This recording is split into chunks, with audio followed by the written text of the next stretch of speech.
सभे एक दूसरा के पूरक पावे। वही तरह एगो हैसने चहकत मेहरारू अपना पति के बड़ाई करता रही। कैसे करतानी भाव लागल अरे दिलवा में बसल रे बसा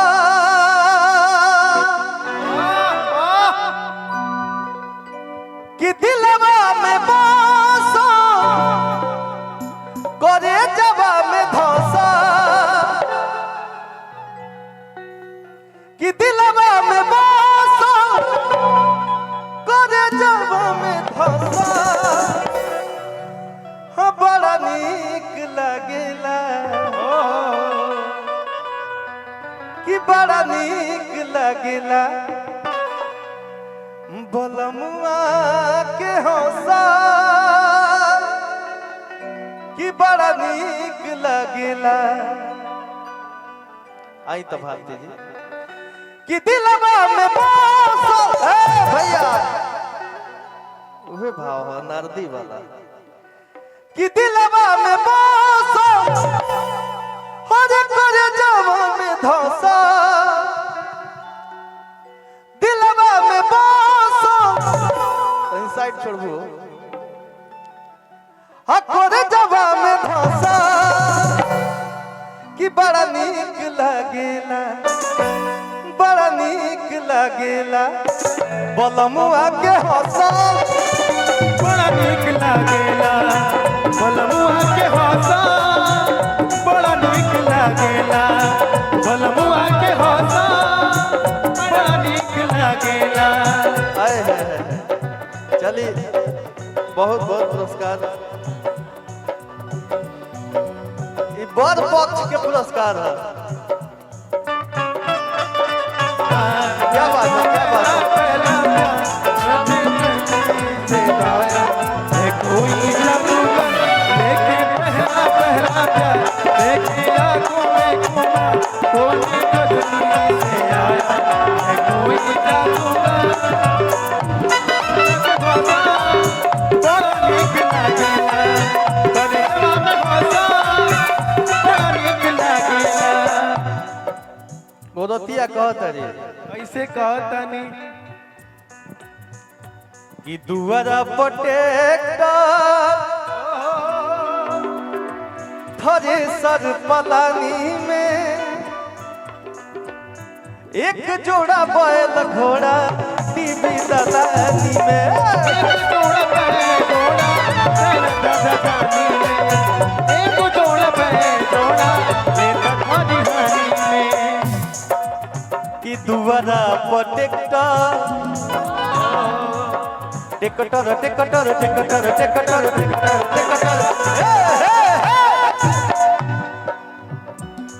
अरे थरे सर पलानी में एक जोड़ा बैल घोड़ा टीवी दलानी में एक जोड़ा बैल घोड़ा मेहना दलानी में एक जोड़ा बैल घोड़ा मेहना दलानी में। और ना ऐसे इतने ना कितना बा एगो दुआरे पकाई भी है कि गैया बड़ी दूध देले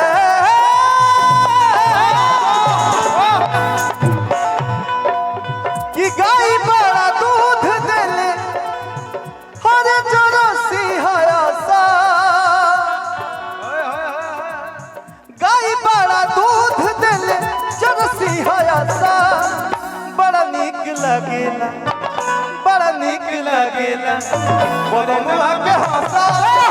बड़ा नीक लागेला गरीबा में हौसा बड़ा नीक लागेला गरीबा में हौसा बड़ा नीक लागेला। क्या बात है क्या बात है। मैं क्या हो गया है क्या हो गया है दिलों ने तुमको दिल घबराए दिलों तक सुधाए हमें क्या हो गया है हमें क्या हो गया है क्या अकेला अरे बड़ा नीक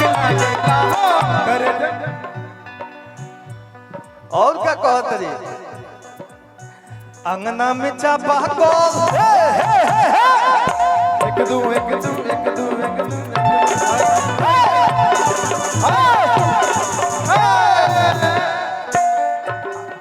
अरे बाथरूम टंकी घर घर में बावल पंखा रुपया के गाड़ी घर घर में कहाँ पैसा रुपया के पाई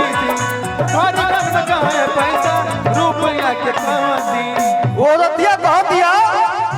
कि अंगना में चापा कल बा बाथरूम टंकी बा आ घर घर में बावल पंखा बा रुपया के गाड़ी एकदम सिरानिए लेके सुते नहीं अंगना में चापा कल बाथरूम टंकी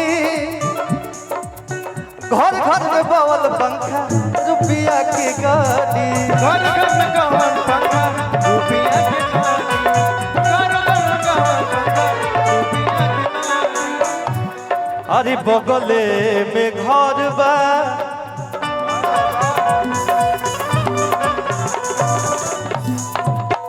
कि बगले में घर बा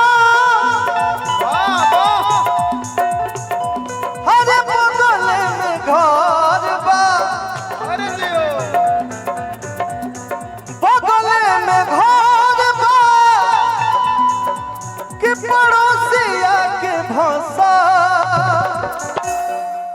चौगुन के भाव लागत भैया का कि बगले में घर रे बाबे अरे पड़ोसिया के भाषा फ्रंट पे कि बड़ा नीक लागेला बड़ा नीक लागेला बलमुआ के हंसल बड़ा नीक लागेला बलमुआ के हाथा बड़ा नीक लागेला बलमुआ के हाथा दिलवा में बसा क्या बात है दिलवा में बसा और कोरे जवा में धसा बड़ा नीक लागेला बलमुआ के